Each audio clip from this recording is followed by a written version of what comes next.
Hello everyone, thank you all for joining us on today's Learning Lab. Big welcome and hello to you all. So for today's Learning Lab, we're going to be taking you through how to build custom reports in Sage Intacct. But just before we get started and into today's session, I'm going to just go through some introductions and housekeeping with you. So for those of you that don't know me, I'm Fiona. I work in the customer success team, and running today's Learning Lab will be Shuaib, who is one of our Intacct consultants.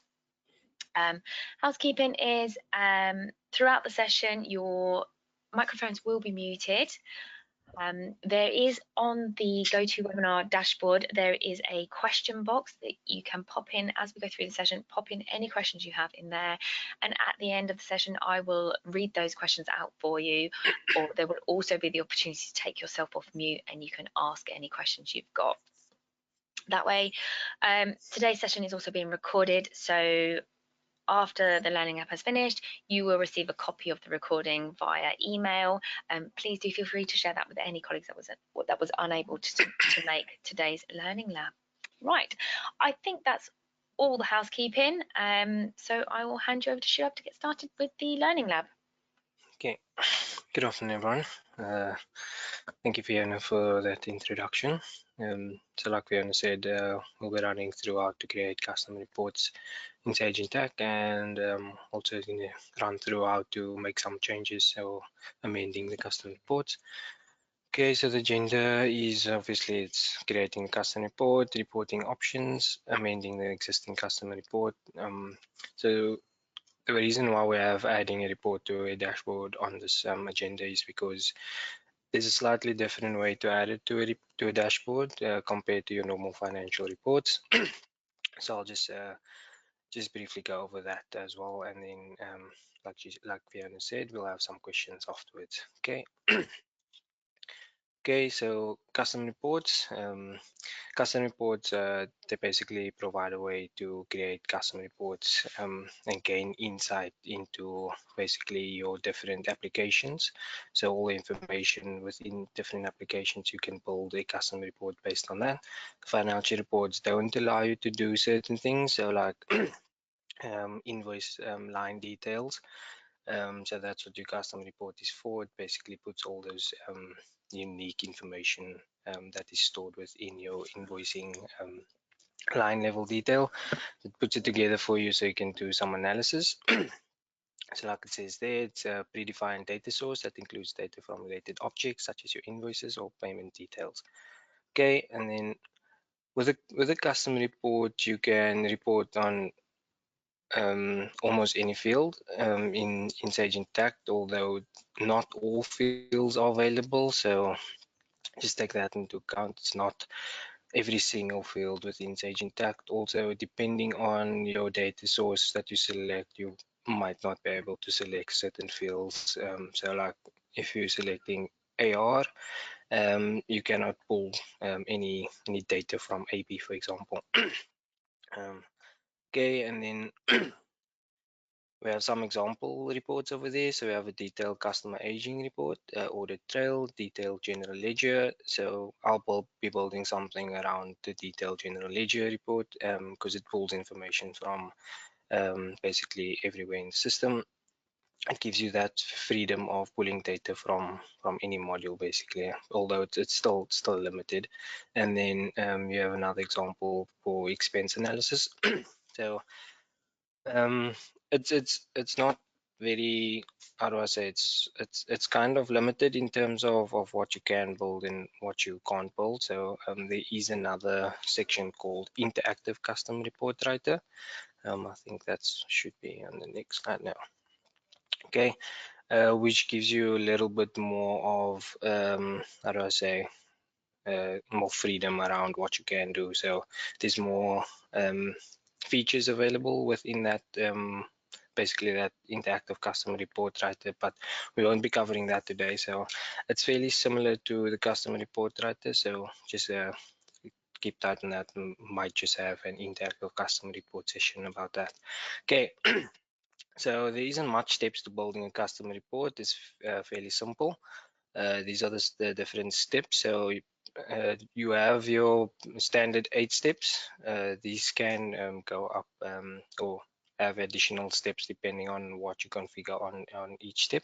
So the first thing we're going to do is we're going to select our data source, which is basically your module or your application. So you can select your AR application, and then you can specify as well like AR invoices or AR payments. So the system will know, or the custom report writer will know which field or which area you are looking at. And then on page 2, based on the step 2, based on the data source, we're going to select our columns and totals. So the columns, obviously the columns is related to the data source, so you won't find like any columns that is not related to your data source within, or you won't be able to select those specific columns. Okay, and then we're going to set how our data is sorted. So basically what we're going to do is we're going to sort our columns and rearrange our columns in the order that we want to see them from left to right. And then we're going to have any filters on the report. And then we'll go through grouping as well. And step 6, which it says set title, date, and prompts. That is where you will be able to view the report as basically a preview of the live report. It doesn't save the report just yet, so while you're building the report, you do have the option to view the report, so you don't have to go in and out and save and then run the report and then come back in if you're not happy. So step 6 just allows you to preview the report. And then step 7 is defined chart output. We don't generally use this, we just leave that step as is, so the default settings on that page will leave as is. And then step 8 is save. There is a step missing on this, which is additional prompts. So standard prompts would be like your dates and department and location, but if you looking for additional prompts, you will be able to set those additional prompts, but we'll go through that when I tackle the example. Okay, so we have a business challenge 1 over here, which is to create a report that tracks the sales and purchases of items on a detailed level. The report should include invoice line level detail for better analysis of revenue. So you can see that based on that information, we do have a lot of fields that we need to include in this report, which is mainly items. And then we want to see where the item is, whether it was been purchased or sold. And then obviously it says include invoice line level detail. So what we want to do over there is we want to see like the memo fields, the amount, debits and credits, etc. Okay, and then business challenge 2 will be to edit the report to show payments and outstanding payments. So we're going to add additional columns in step 2. So we're going to amend the report to add additional columns. And then you can, based on that, you can check what analysis will be actually beneficial to you as a customer. Okay, so if I just go on Intacct, the first thing we're going to do is, sorry, I just need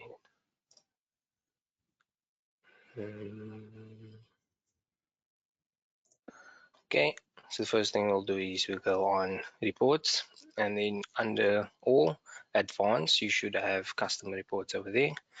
If you don't have custom reports, that's probably because you don't have a subscription to platform services. So just make sure that you do have a subscription to platform services. So in platform services, we can see we have custom reports over there. Okay, so it takes you to the same page. It doesn't really matter. Sorry. Okay.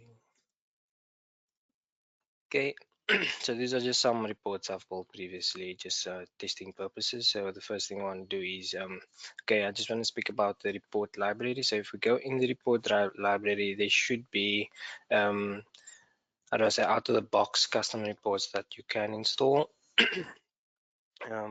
So just make sure you can check through there if you do have anything that is available for you to install.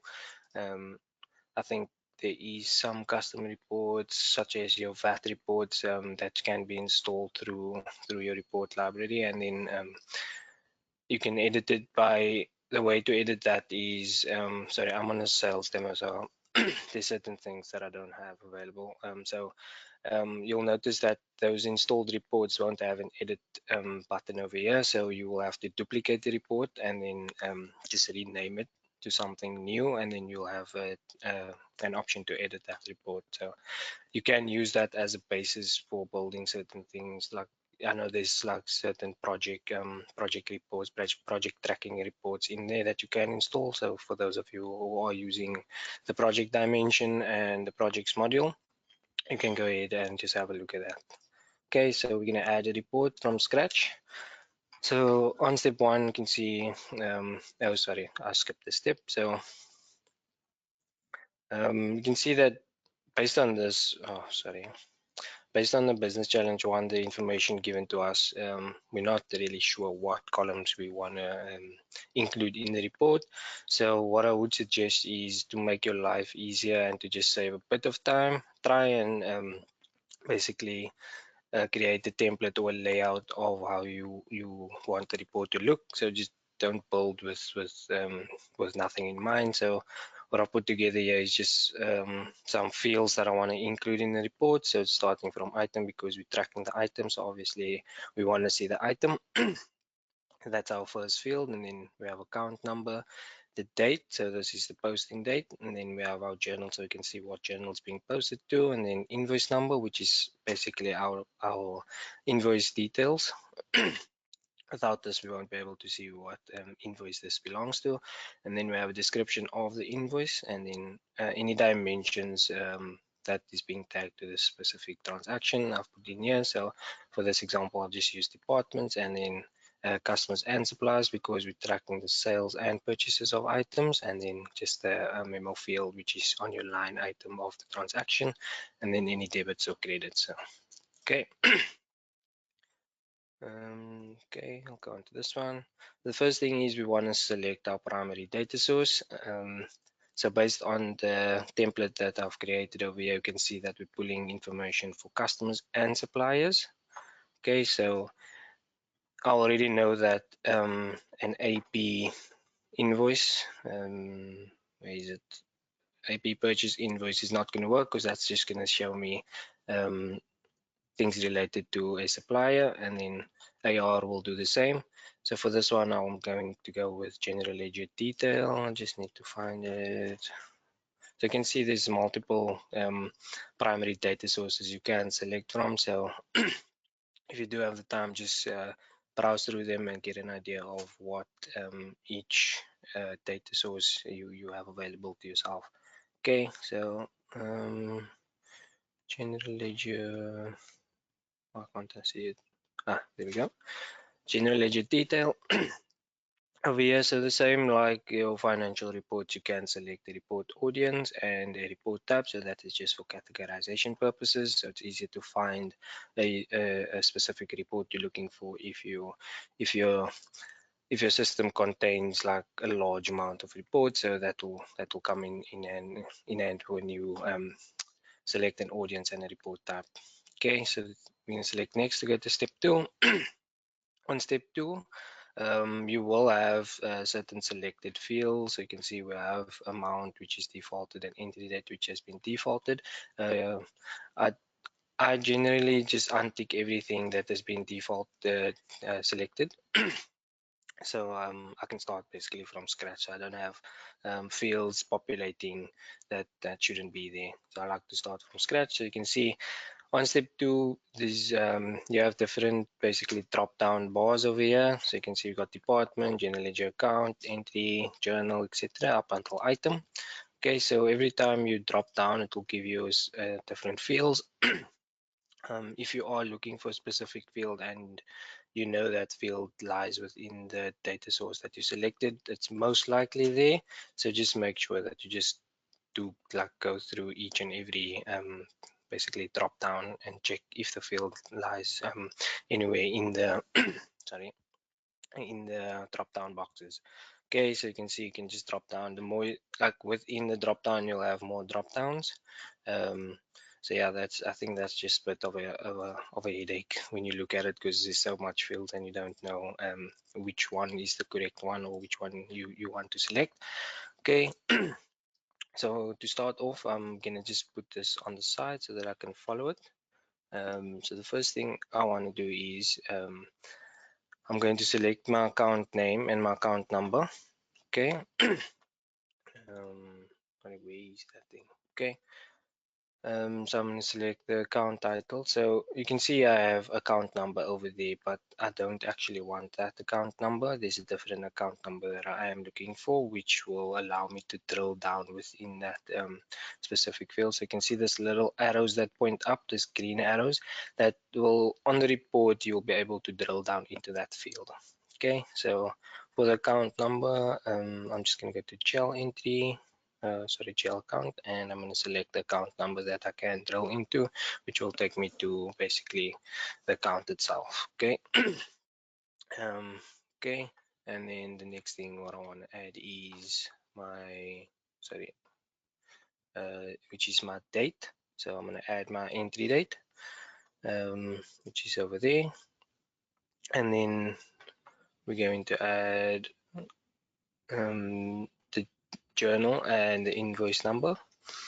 Okay, so you can see we have our journal over there, but I don't want that journal, so that's not drillable. So there is a field where you can drill down into the journal.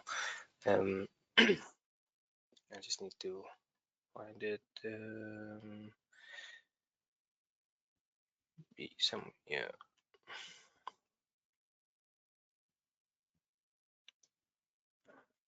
Let me just search for it. Okay, there we go. Symbol. Okay, so we're going to use the journal symbol as our journal. And then the next thing, what did I say? It was invoice number.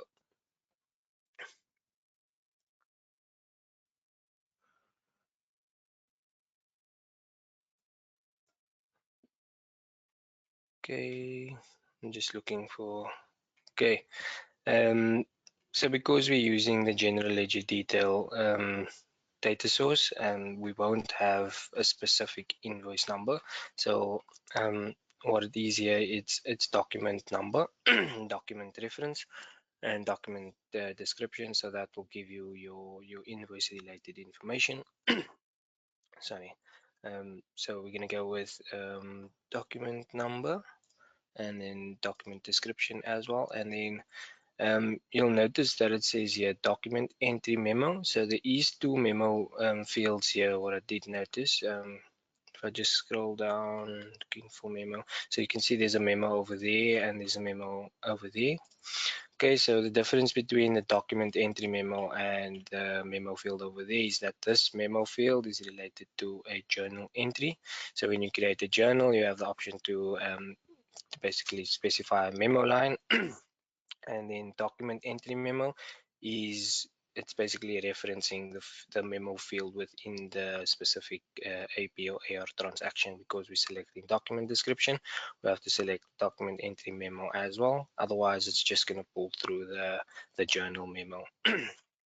Okay, and then the next thing was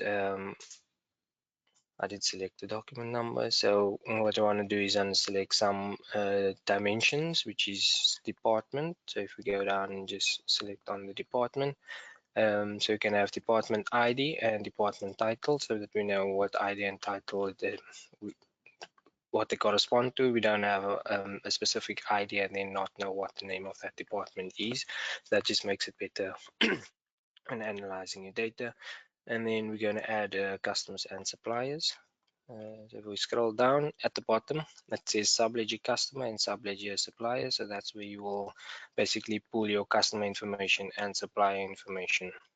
Okay, so again, here the customer ID is drillable. I want the customer ID and customer name, and then subledger supplier. So the same thing here, which we use, which is supplier ID and supplier name. Okay. What I do want to mention is you need to take note of where you select certain fields. So you can see a customer and supplier I've selected under subledger customer and subledger supplier. So when you do any filtering or grouping, you have to select this field which is under subledger customer. If you select it under a different section, basically, which is not subledger customer, the report's not going to work, or your filter or grouping is not going to work. Okay, so just take note of that. I will run through it when I get to that steps, and then you'll see what I'm talking about to make more sense. Okay, and then we've added our memo fields already, and then what I want to add is the debit and credit amount. Okay, so over here we have our credit and our debit amount, and that should be all for this report. Obviously, when you're building the report, you'll have your specific fields that you are looking for. So you can press next.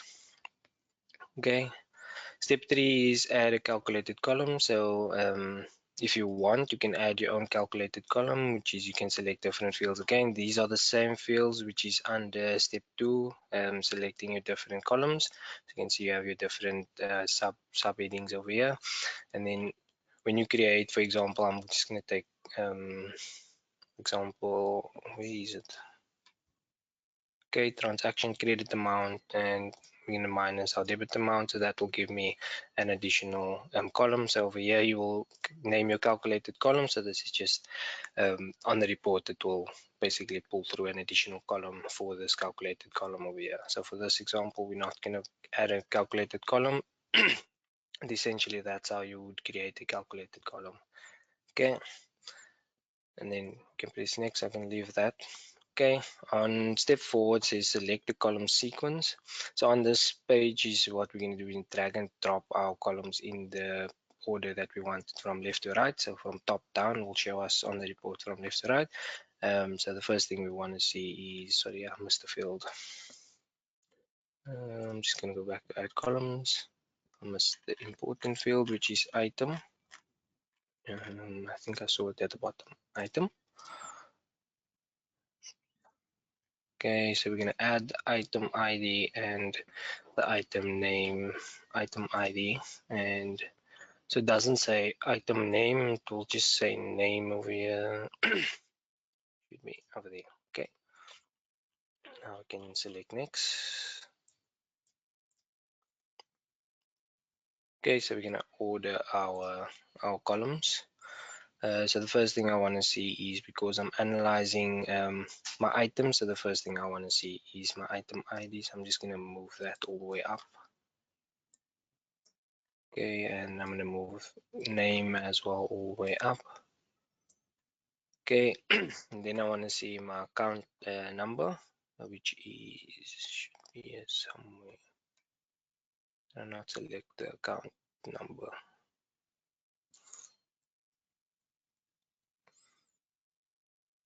Okay, there we go. Okay, so I have account number and account title, which will go hand in hand next to each other. And then what I'm going to do is I'm going to select the entry date, which goes over there. Okay, and then journal goes after entry date. So you can obviously organize this the way you would want it, or sort it the way you want it. I'm just sorting it in a way that it will be better to analyze basically. So okay, this is actually, I can move this down because that's values at the end, and then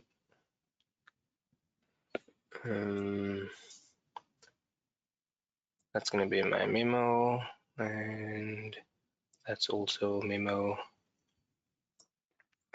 Okay, document description, document number, department ID.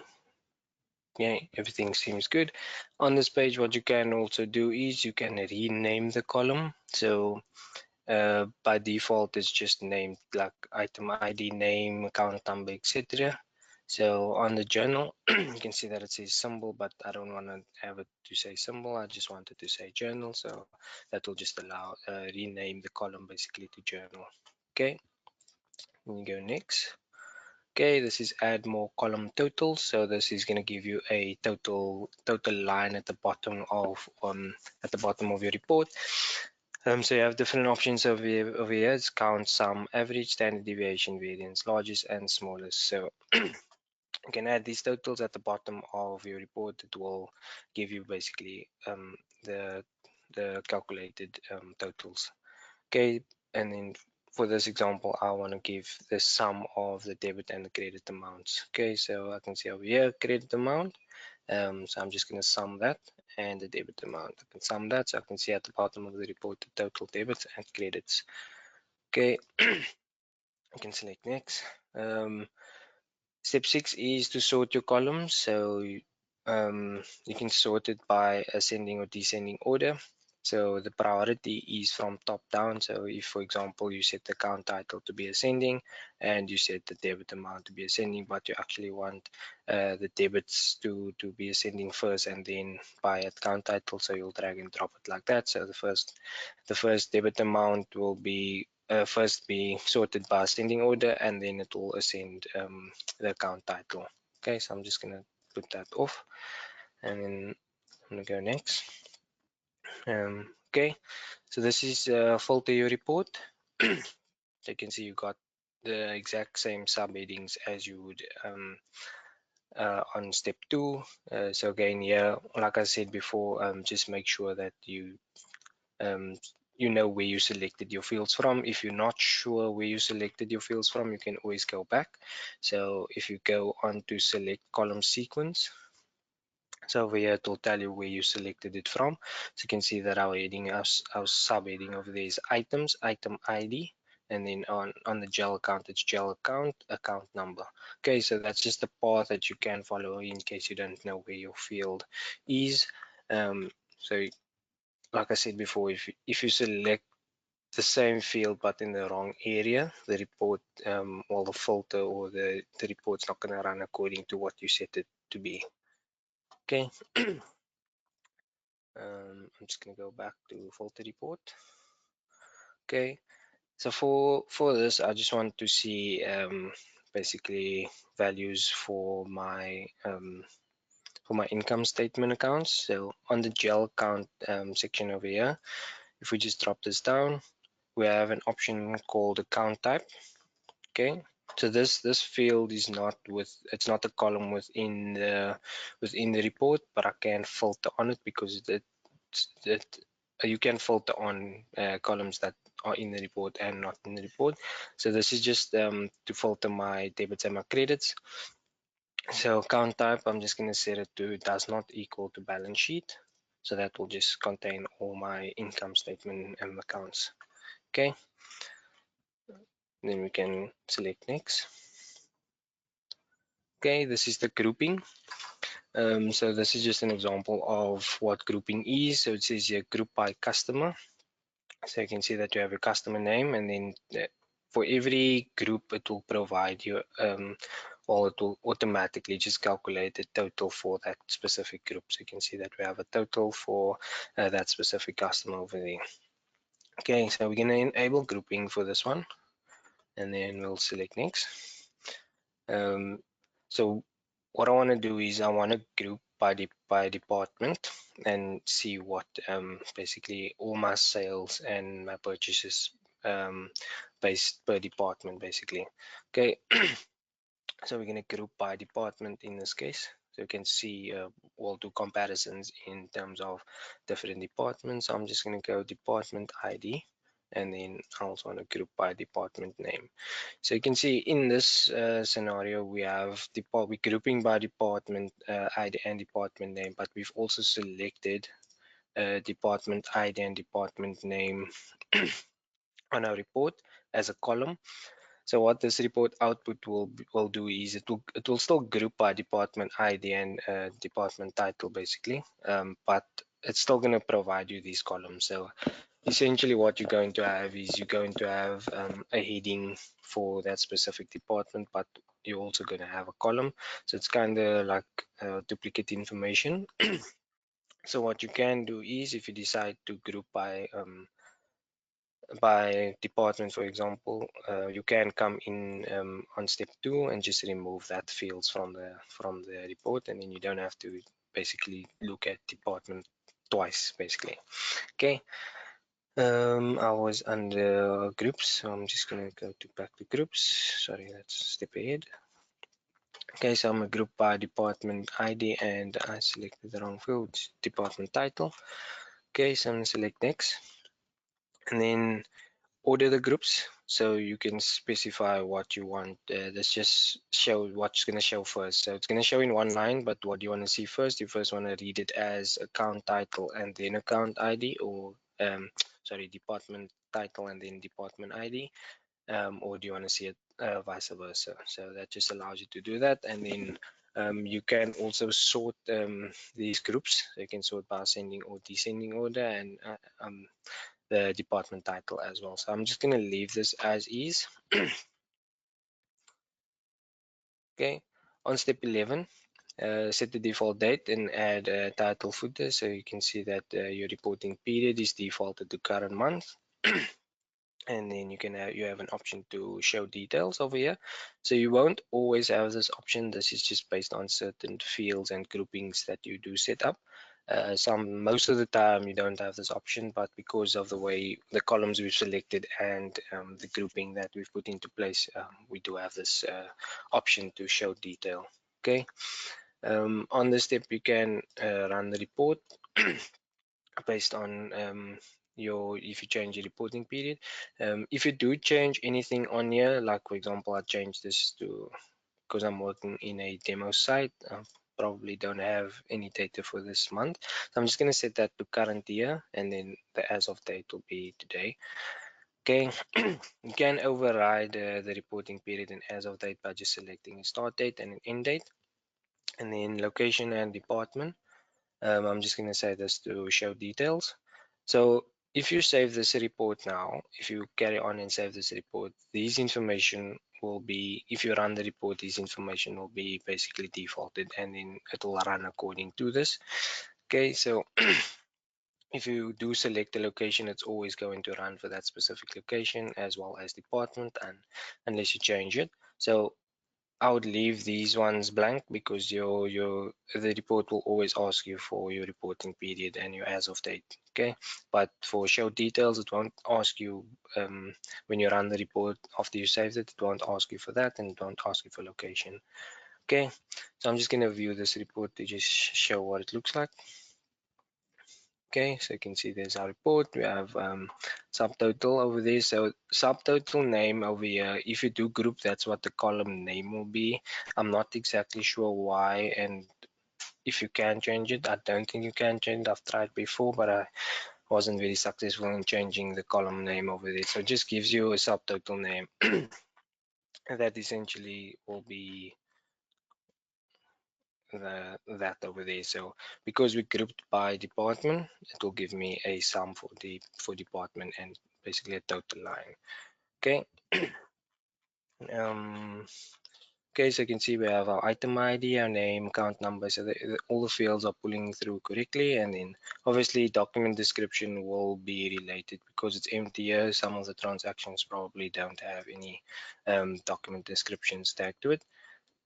Okay, you can see that earlier I said that you can remove the department ID and department title because it's already over there. So basically I'm looking at this twice. And this group basically is only for this department sales D100. So the next group will have the next heading over there, which is D200 finance. So all this information is related to that specific department. So you can take it out. It doesn't affect anything. It's just an additional column that will, or duplicate information that you're looking at. Okay, if you scroll over, you can see that we have our document entry memo and our memo. So if I just scroll down and find one, so you can see there's credit memo, which is the memo line on that specific transaction. And there's no this did post to the journal, but the journal itself doesn't have a memo field. So that's what I was saying earlier. Okay, so you can see the journal entry for bank fees transaction. And yeah, so that's the report. The reason why I've selected a debit amount and credit amount, the drillable version of it, is because you can drill into this and basically analyze the journal. You can see we have our journal over here, but shows you what accounts it's been posted to and with what the tax is. So if we click into debit, sorry, um, just click view. Okay. Okay, so if you follow that path, it will take you directly to the AP purchase invoice. So you can see this is our invoice over here.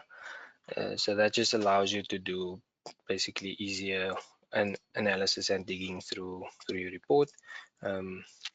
Okay, I'm just going to select next. I'm going to leave that as is, and then define output for chart display. So this is what I said earlier, just leave this as is.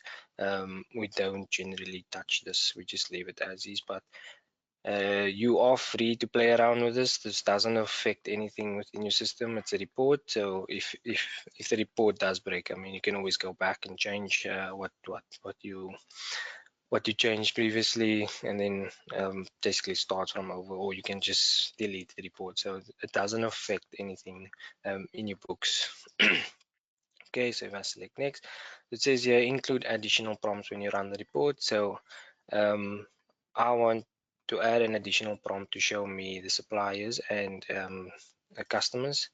So I can just filter the report by specific supplier or customer, or you can filter by account group. So if you joined the previous session we had on financial reporting, we went through account groups, so you can create a group of basically suppliers and report on that specific suppliers only. So I'm going to just go in here and I'm going to select the customer ID. Good. Where is customer ID? Let's start customer ID over there. Okay. And then I also want to have prompt for suppliers as well. Okay.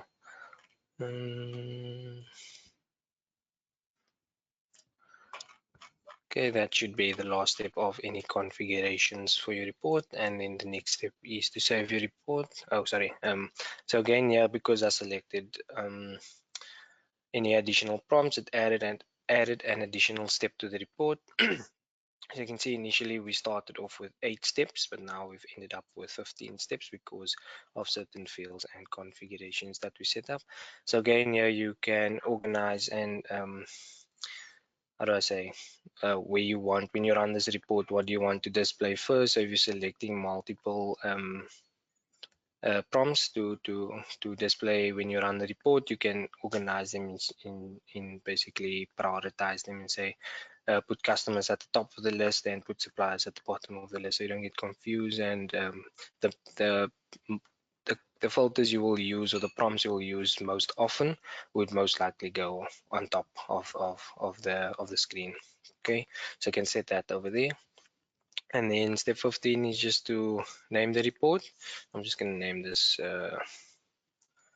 Learning Lab Custom Report. Okay, you have an option here to add the menu. So because we selected the general ledger detailed data source, the application is general ledger, but you can override that and basically add this report to any module basically, or any application. So add to menu will just allow you to access this report through that specific application, and then you don't have to come into platform services or reports to run this report. So I'll just show you what that looks like. I'm just going to go and save up this report. So save. Okay, so we have our Learning Lab custom report over there. So if I now go to general ledger, you should have a new basically bar like this that says custom reports, and then all your custom reports that has been stored or added to the general ledger menu will be listed under the custom reports. So we are okay. No, that didn't, sorry, did it not add. Oh, there we go. You can see we have our general ledger detail and we have our Learning Lab custom report that has been added to the general ledger menu. I find it quite basically quite efficient in terms of when you're running reports at a specific time of the month. You don't have to go into reports and then custom reports and then find the report that you want to run. You can just go into the specific application and just run it from there. It's the same thing. Okay, so if Learning Lab custom report, if I run this, so the first thing obviously it will populate the page like this. So you can see we've added additional prompts, which is customer ID and supplier ID. Like I said before, this is your default in when on the run or set date step. This is what we set. Okay, so again, I said it's you can override it. So the reporting period and the as of date. Your locations you can pick over there, and then you can select your customers as well. Okay. Do I have any questions so far? before I head into basically making amends to this report? No, I've had no questions come in so far, Shub. Nothing so far. No. Okay, I'm just going to close that up. um, okay, I'm just looking for. Okay, so we can move on to business challenge 2, which is to edit the report to show payments and outstanding payments.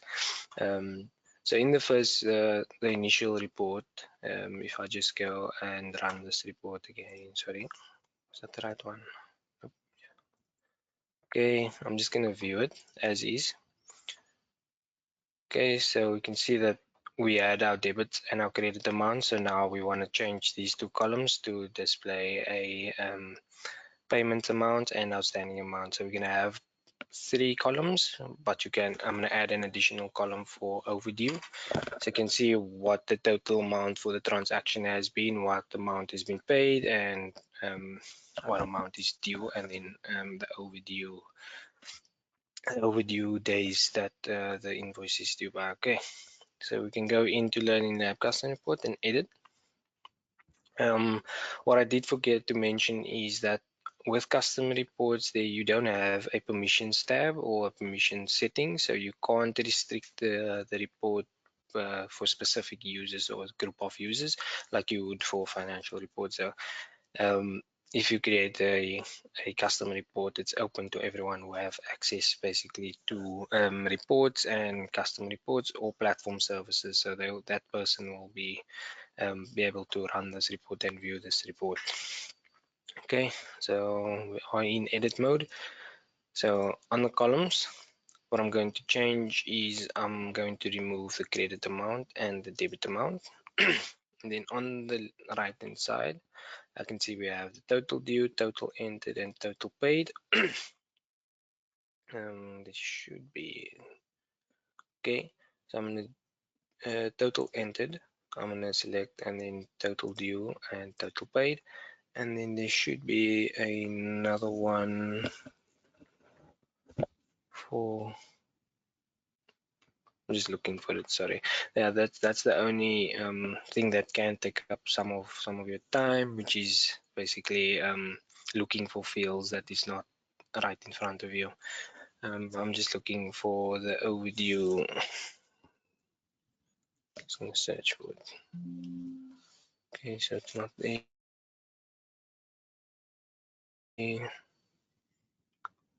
Just check.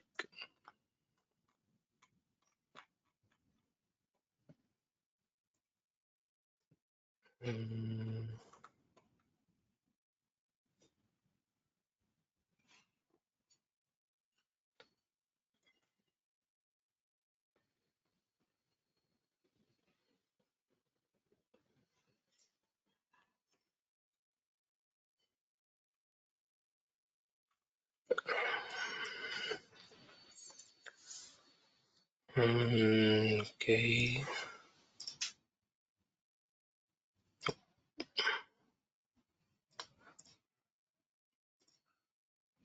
Sorry, I can't find this field. Anyways, I'm just gonna select the due date, and then on the next one.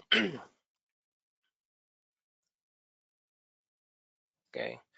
So again, we need to arrange our fields, so we can put our due date last, and then total due over there. So you can see total entered, how much you paid. So the total due will be obviously the total entered minus the total paid. If you do partial payments, and then you have your due date over there. So I'm just gonna run this report again. So if I click on run report, it will take me to step 11, which is to set the default dates, and then I can just click view. Okay, so if we scroll over, we can see that. Okay, why did it not work? Oh, must have not taken that off. Sorry, I did take it off. Okay, I'm not sure why. I'm not sure why the report showed credit and debit amounts, because it's not part of the report. Let me just run that report again.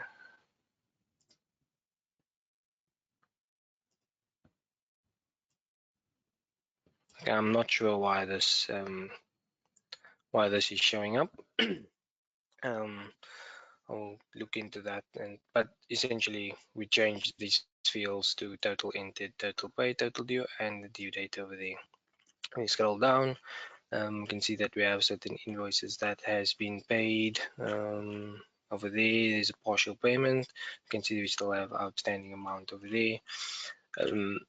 There was a field that I wanted to add in here, which is the overdue days. So it will show you what exactly how many days your invoices is overdue, so you can prioritize with this report. You can prioritize that specific invoice and make the payments that is overdue.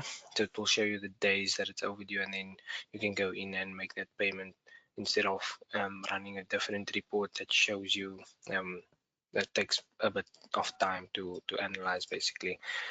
Okay, so I guess that's it for this one. I just want to figure out why there is a debit and credit column.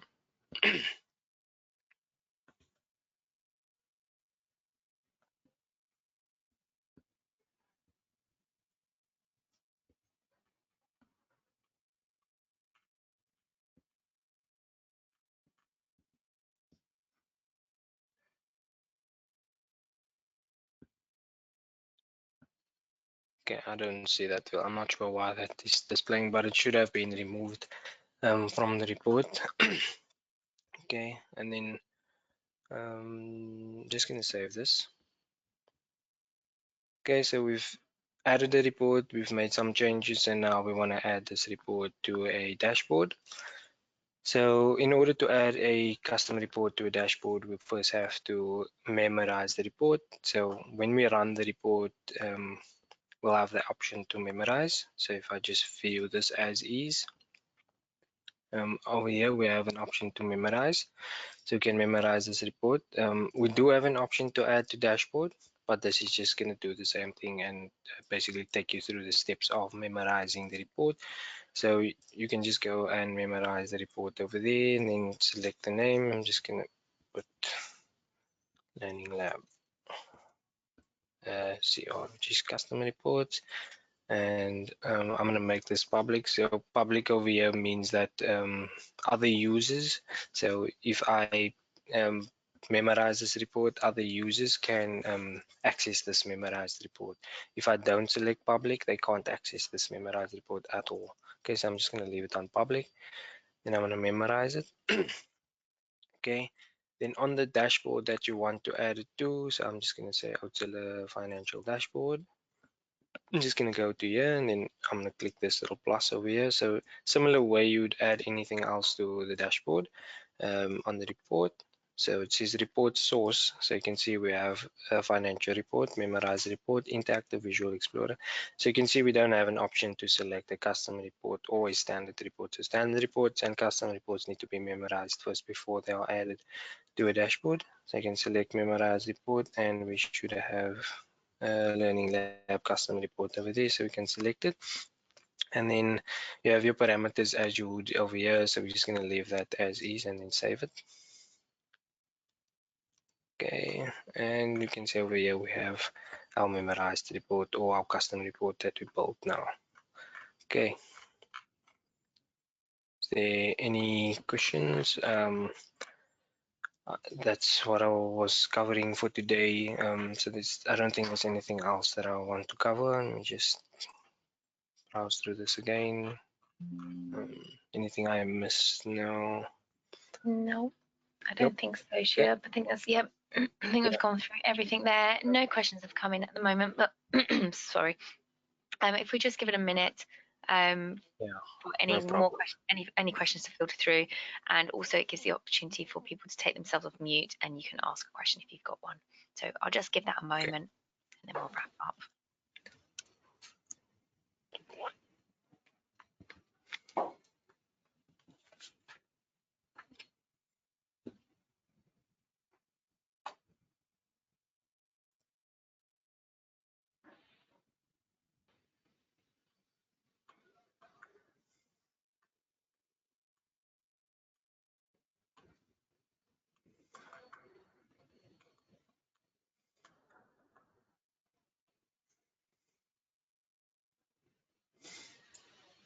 Okay, nothing's come through at the moment. So, but if you do have any questions relating to today's session, you can email myself. If you just flick to the next slide on that PowerPoint, it should have my email address on there. There we go. There we go. My email address is on the slide there. So if you do have any questions that come up or any feedback, suggestions for future topics that you'd like to see on our learning labs, then please just do drop me a email there. My email address is there on screen at the moment. I've just noticed that this learning lab slide hasn't been updated. Our next learning lab will be on the 17th of October, and it's going to cover supports frequently asked questions. So if you are free on the 17th of October or it's something you're interested in, please do get signed up. You should have received a newsletter from us on Tuesday, and on there is links to all of our up and coming learning labs that you can get signed up to. Or if you haven't received that, then please do reach out to either myself or to Claudia on your next calls, just to get signed up to those newsletters and also to see where you can sign up to our next learning labs. That's it from me and from Shuab. Thank you so much for putting on that learning lab for us. We hope you found today's session useful and hope to see you on our next learning lab on the 17th of October. Thank you. Cheers. Bye. Okay, thank you. Bye-bye.